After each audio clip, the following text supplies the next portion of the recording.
Hello എല്ലാവർക്കും നമസ്കാരം. പുതിയൊരു വീഡിയോയിലേക്ക് സ്വാഗതം. നമുക്കിന്ന് ഈ വീഡിയോയിലൂടെ ഫൈനൽ ഗുഡ്സ്, ഇന്റർമീഡിയറ്റ് ഗുഡ്സ് ഇവ എന്താണെന്നും ഇവയുടെ വാല്യൂസ് എങ്ങനെ നാഷണൽ ഇൻകത്തിൽ ഉൾപ്പെടുത്തുന്നു എന്നും മനസ്സിലാക്കാം. നമുക്ക് നേരിട്ട് വീഡിയോയിലേക്ക് കടക്കാം. Final goods and intermediate goods. ആദ്യം നമുക്ക് ഫൈനൽ ഗുഡ്സ് എന്താണെന്ന് നോക്കാം. Final goods refer to those goods which are used either for consumption or for investment. അതായത് ഇൻവെസ്റ്റ് ചെയ്യുന്നതിനോ അല്ലെന്നുണ്ടെങ്കിൽ നേരിട്ട് ഉപയോഗിക്കുന്നതിനോ വേണ്ടി മേടിക്കുന്ന ഗുഡ്സുകളെയാണ് ഫൈനൽ ഗുഡ്സ് എന്ന് പറയുന്നത്. നമുക്ക് ഉദാഹരണം നോക്കാം. ഇപ്പോൾ കൺസംഷന് വേണ്ടി നമ്മൾ മേടിക്കുന്ന നിത്യോപയോഗ സാധനങ്ങൾ, നമ്മൾ സൂപ്പർ മാർക്കറ്റിൽ നിന്ന് മേടിക്കുന്ന സാധനങ്ങളാണ് കൺസംഷന് വേണ്ടി ഉപയോഗിക്കുന്നത്. ഇൻവെസ്റ്റ്മെൻറ്റ് എന്ന് പറയുന്നത് നമ്മൾ ആ മെഷീനറീസ് അത് ഉപയോഗിച്ച് മറ്റു ഉൽപ്പന്നങ്ങൾ ഉണ്ടാക്കാൻ വേണ്ടിയിട്ട് നമ്മൾ മെഷീനറീസ് മേടിച്ച് കഴിഞ്ഞാൽ അത് ഇൻവെസ്റ്റ്മെൻറ്റിന് വേണ്ടി മേടിക്കുന്ന ഗുഡ്സാണ്. ഇത് രണ്ടും ഫൈനൽ ഗുഡ്സാണ്. ഇനി നമുക്ക് ഇത് ഒന്നുകൂടെ വ്യക്തമായിട്ട് നോക്കുകയാണെന്നുണ്ടെങ്കിൽ final goods include goods purchased by consumer households, വീട്ടുകാർ മേടിക്കുന്ന, as they are meant for final consumption. ഉദാഹരണത്തിന് അവർ ഫൈനൽ കൺസംഷന് വേണ്ടി വീട്ടുകാർ മേടിക്കുന്ന സാധനങ്ങൾ, ഉദാഹരണത്തിന് ഒരു പാല് മേടിച്ച് ചായ ഇട്ട് കുടിച്ചെന്ന് വെക്കുക. അപ്പോൾ ആ പാല് ചായയായി അവർ ഉപയോഗിച്ച് കഴിഞ്ഞു, പിന്നെ അത് ഫർദറായിട്ട് മറ്റു ഉൽപ്പന്നങ്ങൾ ഉണ്ടാക്കാൻ വേണ്ടി എടുക്കുന്നില്ല. അപ്പോൾ അവിടെ അതിൻ്റെ ഫൈനൽ യൂസ് കഴിഞ്ഞു. അപ്പം അതാണ് പറഞ്ഞ example milk purchased by household, ഒരു ഉദാഹരണം. രണ്ടാമത്തത് goods purchased by firms for capital formation or investment. ഇപ്പം ഒരു ഫേം എന്താണ് അവർ ക്യാപിറ്റൽ ഫോർമേഷന് വേണ്ടിയിട്ട് ഒരു സാധനം മേടിച്ച് അത് അവിടെ ഇൻവെസ്റ്റ് ചെയ്ത് കഴിഞ്ഞാൽ ഇപ്പോൾ machinery purchased by a firm, അതിന് വേണ്ടിയിട്ടാണ് മറ്റു ഉൽപ്പന്നം ഉണ്ടാക്കുന്നതിന് വേണ്ടിയിട്ടാണ് ഈ മെഷീനറി മേടിക്കുന്നത്. അപ്പോൾ ഇതും എന്ത് തന്നെയാണ്, ഫൈനൽ ഗുഡ് തന്നെയാണ്. അത് നമ്മൾ ആദ്യം മനസ്സിലാക്കുക. ഇനി ഇതിൽ നിന്നുണ്ടാകുന്ന വേറെ ടേം നമ്മൾ മനസ്സിലാക്കണം. അതായത് expenditure on final goods purchased by household. നേരത്തെ പാല് മേടിക്കുന്ന ആരും പറഞ്ഞില്ല, അത് ഹൗസ് ഹോൾഡ് മേടിച്ച് അങ്ങനെ അവർ മേടിക്കുന്ന ഫൈനൽ ഗുഡ് ആണെന്നുണ്ടെങ്കിൽ it is called consumption expenditure. House hold ആ പാല് മേടിക്കുന്നതിന് വേണ്ടി ചിലവാക്കുന്ന കാശ് കൺസംഷൻ എക്സ്പെൻഡിച്ചർ എന്ന് പറയും. അത് ഓർത്തോളണം. അടുത്തത് expenditure on final goods purchased by the producer is called investment expenditure. അതായത് അദ്ദേഹം ഇൻവെസ്റ്റ് ചെയ്യാൻ വേണ്ടിയാണല്ലോ പ്രൊഡ്യൂസർ മേടിക്കുന്നത്. അപ്പോൾ അതുകൊണ്ട് അതിനെ ഇൻവെസ്റ്റ്മെൻറ്റ് എക്സ്പെൻഡിച്ചർ എന്നാണ് പറയുന്നത്. അപ്പോൾ ഈ രണ്ടിൻ്റെ വ്യത്യാസം മനസ്സിലാക്കണം. അപ്പോൾ ഈ രണ്ട് കൺസംഷൻ എക്സ്പെൻഡിച്ചറും ഇൻവെസ്റ്റ്മെൻറ്റ് എക്സ്പെൻഡിച്ചറും കൂട്ടുമ്പോഴത്തേക്ക് ഈ ഫൈനൽ ഗുഡ്സിന് മേലുള്ള എക്സ്പെൻഡിച്ചർ കിട്ടും, എക്സ്പെൻഡിച്ചർ ഓൺ ഫൈനൽ ഗുഡ്സ് കിട്ടും. അപ്പം ഇക്വേഷൻ എങ്ങനെ വായിക്കാം? Expenditure on final goods is equal to consumption expenditure plus investment expenditure. ഇനി നമുക്ക് ഇൻ്റർമീഡിയറ്റ് ഗുഡ്സ് എന്താണെന്ന് നോക്കാം. Intermediate goods refer to those goods which are used either for resale or for further production. അതായത് മറിച്ച് വിൽക്കുന്നതിനോ further production വേണ്ടിയിട്ടോ ഉപയോഗിക്കുന്ന സാധനങ്ങളെയാണ് എന്ത് പറയുന്നത്, intermediate goods എന്ന് പറയുന്നത്. ഉദാഹരണം പറയുമ്പോൾ നിങ്ങൾക്ക് കുറച്ച് വ്യക്തമാകും. ഇപ്പോൾ വീറ്റ് എന്ന് പറയുന്നത് ഒരു ഇൻ്റർമീഡിയറ്റ് ഗുഡാണ്. അപ്പോൾ ഈ വീറ്റ് ഫാർമർ ഉണ്ടാക്കിയിട്ട് ഈ വീറ്റ് ഒരു മില്ലർക്ക് കൊടുക്കുന്നു. അദ്ദേഹം ഈ ഗോതമ്പ് പൊടിച്ച് പൊടിയാക്കി മാറ്റുന്നു. അപ്പം ഈ മില്ലർ വിൽക്കുന്ന ഗോതമ്പ് പൊടിയാണ്. അപ്പം ഈ ഗോതമ്പ് പൊടി ഉണ്ടാക്കുന്ന ഈ മില്ലർക്ക് വീറ്റ് ഒരു ഇൻ്റർമീഡിയറ്റ് ഗുഡാണ് അല്ലേ. എന്നാൽ ഈ വീറ്റ് ഫ്ലോർ ഒരു ബേക്കർ മേടിച്ച് ബ്രെഡ് ഉണ്ടാക്കി വിൽക്കുകയാണ്. അപ്പോഴത്തേക്ക് ഈ ബേക്കർക്ക് ഈ വീറ്റ് ഫ്ലോർ എന്ന് പറയുന്നത് ഇൻ്റർമീഡിയറ്റ് ഗുഡാണ്.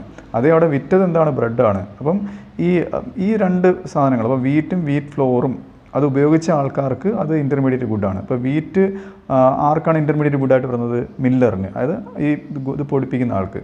ഈ വീറ്റ് ഫ്ലോർ ആർക്കാണ് ഇൻ്റർമീഡിയറ്റ് ഗുഡായിട്ട് വരുന്നത്, ബേക്കറിന്. അയാൾ അത് ഉപയോഗിച്ച് ബ്രെഡ് ഉണ്ടാക്കിയതുകൊണ്ട് അത് ഒരു ഉൽപ്പന്നം ഉപയോഗിച്ച് മറ്റൊരു ഉൽപ്പന്നം ഉണ്ടാക്കുന്നു എന്ന ഒരു ലോജിക്ക്.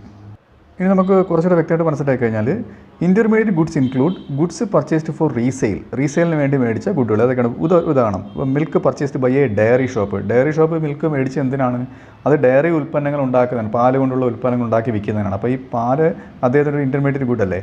മറ്റൊരു ഉദാഹരണം നോക്കാം. Goods used for further production. ഇപ്പം milk used for making sweets. അപ്പം പാൽ ഉപയോഗിച്ച് മറ്റ് മധുരപലഹാരങ്ങൾ ഉണ്ടാക്കി വിറ്റ് കഴിഞ്ഞാൽ ഈ പാൽ അവിടെ ഒരു ഇൻ്റർമീഡിയറ്റ് ഗുഡായിട്ട് ആണ് വരുന്നത്. ഇൻ്റർമീഡിയറ്റ് ഗുഡെന്ന് വെച്ചാൽ മറ്റൊരു ഉൽപ്പന്നം, ഒരു ഫിനിഷ്ഡ് പ്രൊഡക്റ്റ് ഉണ്ടാക്കാൻ വേണ്ടി ഉണ്ടാക്കുന്ന ഉൽപ്പന്നം എന്നുള്ള അർത്ഥമാണ് ഇതിൽ വരുന്നത്. ഇനി നമുക്ക് ഇൻ്റർമീഡിയറ്റ് ഗുഡ്സിനെ പറ്റി അറിഞ്ഞിരിക്കേണ്ട കുറച്ച് ഇമ്പോർട്ടൻറ്റ് പോയിൻറ്റ്സ് നോക്കാം. Important points about intermediate goods. They generally purchased by one production unit from another production unit. ഒരു പ്രൊഡക്ഷൻ യൂണിറ്റിൽ നിന്ന് മറ്റൊരു പ്രൊഡക്ഷൻ യൂണിറ്റിലേക്കാണ് ഇത് മേടിക്കുന്നത്. That is intermediate goods remain within the production boundary. അതൊരു പ്രൊഡക്ഷൻ ബൗണ്ടറിക്ക് ഉള്ളിലാണ് നിൽക്കുന്നത്. ഉദാഹരണത്തിന് ഫാർമർ മില്ലർക്ക് ഇത് വിറ്റു, എന്താണ്, ഗോതമ്പ് വിറ്റു. അദ്ദേഹം പൊടി ഉണ്ടാക്കി, പൊടി ആ ഇൻ്റർമീഡിയറ്റ് ഗുഡായിട്ട് ആര് മേടിച്ചു, ബേക്കർ മേടിച്ചു. ഈ ബേക്കറുടെ കയ്യിൽ നിന്ന് ബ്രെഡായിട്ട് പുറത്ത് പോകുമ്പോഴാണ് അതെന്താകുന്നത് ഈ ഫൈനൽ ഗുഡ് ആവുന്നത് കൺസ്യൂമർ ഉപയോഗിക്കുമ്പോഴത്തേക്ക്. അപ്പം ഈ ഫാർമർ, മില്ലർ, ബേക്കർ ഇവർ അടങ്ങുന്ന ഈ യൂണിറ്റാണ് ആ പ്രൊഡക്ഷൻ ബൗണ്ടറി എന്ന് പറയുന്നത്. മനസ്സിലായില്ലേ? അപ്പോൾ ആ ബൗണ്ടറിക്ക് പുറത്തേക്ക് പോയി കഴിഞ്ഞാൽ അത് ഫൈനൽ ഗുഡായി. അപ്പം ഈ പ്രൊഡക്ഷൻ ബൗണ്ടറിക്ക് ഉള്ളിൽ മാത്രമാണ് ഇത് നിൽക്കുന്നത് എന്നാണ് പറയുന്നത്. ഇപ്പം ദേ ഹാവ് ഡിറൈവ്ഡ് ഡിമാൻഡ്. അതിന് ഡിറൈവ്ഡ് ഡിമാൻഡ് ഉള്ള കാര്യം പ്രത്യേകം ശ്രദ്ധിക്കുക. As there demand depends on demand for final goods. അപ്പോൾ ഫൈനൽ ഗുഡ്സിൻ്റെ ഡിമാൻഡ് അനുസരിച്ച് ഇപ്പോൾ ബ്രെഡിൻ്റെ വില കൂടുകയാണെന്നെങ്കിൽ സ്വാഭാവികമായിട്ടും വീറ്റ് ഫ്ലോറിൻ്റെയും വീറ്റിൻ്റെയും വില കൂടും. അങ്ങനെ ഒരു ഡിമാൻഡ് ഉണ്ടെന്ന് ആലോചിക്കുക. They cannot be used till some value has to be added to the intermediate goods. അപ്പം ഈ ഇൻ്റർമീഡിയറ്റ് ഗുഡ്സിന് ഒരു വാല്യൂ ആഡ് ചെയ്യുന്നത് വരെ ഇത് ഉപയോഗിക്കാൻ കഴിയത്തില്ല. അതായത് ബ്രെഡാണ് നമുക്ക് ഉപയോഗിക്കാൻ കഴിയുന്നത്. എന്നാൽ നമ്മൾ വീറ്റ് ഫ്ലോർ എടുത്ത് അത് ഉപയോഗിച്ച് മറ്റൊരു ഉൽപ്പന്നം ഉണ്ടായിക്കഴിഞ്ഞാൽ ഈ വീറ്റ് ഫ്ലോർ അവിടെ ഫൈനൽ ഗുഡായിട്ട് മാറുകയാണ്. അത് മനസ്സിലാക്കുക. അതാണ് ഞാൻ ഇവിടെ ഉദ്ദേശിച്ചത് കേട്ടോ. ഇനി അടുത്ത് നോക്കിക്കഴിഞ്ഞാൽ durable goods like trucks, aircrafts, vehicles etcetera purchased by the government for military purpose. അപ്പം മിലിറ്ററി ആവശ്യങ്ങൾക്ക് വേണ്ടിയിട്ട് ഗവൺമെൻറ് മേടിക്കുന്ന ട്രക്കുകൾ, വിമാനങ്ങൾ, വാഹനങ്ങൾ, ഇങ്ങനെയുള്ള സാധനങ്ങളൊക്കെ അല്ലേ, ഇങ്ങനെയുള്ള സാധനങ്ങൾ are included under the category of intermediate goods. ഇത് ഇൻ്റർമീഡിയറ്റ് ഗുഡ്സിൻ്റെ കാറ്റഗറിയാണ് എടുത്തിരിക്കുന്നത്. എന്തുകൊണ്ടാണ്? അത് മിലിറ്ററി പർപ്പസാണ്. അവിടുത്തെ അതിന് ഉപയോഗിക്കുമ്പോഴാണ് അത് ഫൈനൽ കൺസംഷൻ ആവുന്നത്. അപ്പോൾ ഓക്കെ, അപ്പോൾ ഇതൊക്കെ ഇൻ്റർമീഡിയറ്റ് ഗുഡ്സ് ആയിട്ട് എടുക്കുന്നു എന്ന കാര്യം ഓർക്കുക.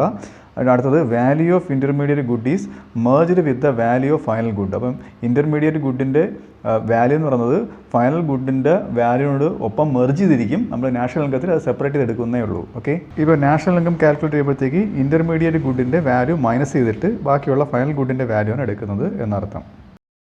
അപ്പോൾ ഈ വീഡിയോ നിങ്ങൾക്ക് മനസ്സിലായെന്ന് വിശ്വസിക്കുന്നു. അടുത്ത വീഡിയോയിലൂടെ മറ്റൊരു വിഷയമായി വീണ്ടും കാണാം.